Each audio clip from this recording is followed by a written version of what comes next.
Welcome back to the #1 TV program on the internet. I am Brian Lee Durfee, author of The Forgetting Moon and The Blackest Heart, both books published by Simon & Schuster's Saga Press. Today I'm going to be reviewing the great fantasy novel by C.J. Cherryh, Fortress in the Eye of Time. Came out in 1995. It's book one of a 5 or 6 book series by C.J. Cherryh. And C.J. Cherryh, by the way, she has written probably 100 science fiction and fantasy novels, and they're all, I've got most of them. I should probably get the rest. I bet I got half of them. I should probably get all of them. But anyway, let's talk about this. 1995, book one of her Fortress. It's just called the Fortress series. Cover is done by, because we know I like graphic design and cover illustrations. This has got an illustration that wraps around, done by a fellow named Peter Goodfellow. And it's a decent cover. I don't see anything wrong with it. It kind of gets the tone of the book here. So, good job on that. So, first of all, when I started reading this, I've read, a handful, half a dozen or 10 books, C.J. Cherryh books. I've got a bunch of them. Like I said, I've got about maybe 35 of her books right now. I've read about a dozen of them, and I want to get the rest of her collection, which would, it's a journey, folks. I haven't read everything she's written, but I'm slowly going to get to it. First of all, first thing I noticed, gorgeous language. The usage of her prose and the way she names all of her lands and characters and forests and creatures, just beautiful, wonderful, lyrical, mythical.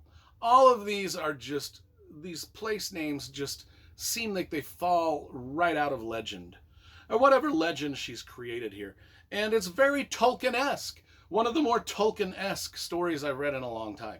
And it's got a very unique setup, a very interesting setup. There's a sorcerer named Moril. He lives in an ancient keep. He practices old sorcery to create what he calls a shaping. Now, a shaping is actually creating a human being out of nothing. Creating a human being out of what he calls air, light, and shadow. Those are the things that he uses to create this human being. He just creates this young man out of nothing. Kind of like a Frankenstein, but, not, like Frankenstein. But you get what I'm saying. And he names the young boy Tristan. Now, he begins, in the first 100 or so pages of this book is just Tristan living in this old keep with this old sorcerer as he learns how to read and write and study and walk and talk and fight and all these things. The sorcerer just teaches him everything. It's got a very, very fairy tale-esque tone to it at the beginning. It's like almost you're reading something out of a dream. It just doesn't seem real or right in a way. It just seems very Alice in Wonderland-y, Wizard of Oz-y. It just, it's like you just don't create a dude out of nothing, right? That's like godlike stuff. That's like, Anyway, Tristan eventually leaves the Sorcerer's Keep. And he travels out on his own, and he ventures into the forest, and he's carrying a mysterious book with him. Now, the first men that he encounters sort of chase him off because they recognize something's weird about him. Something is haunting about this guy, Tristan, and so they actually call him a haunt. Like, get out of here, you haunt, you ghost from the forest. And so he's not met with a lot of enthusiasm, once he leaves the Sorcerer's Keep. But the sorcerer has actually sent him away for a purpose. And we won't give that purpose away because that would be spoilery. But, he eventually comes to the castle, and that's when he eventually comes to a castle where he is accepted.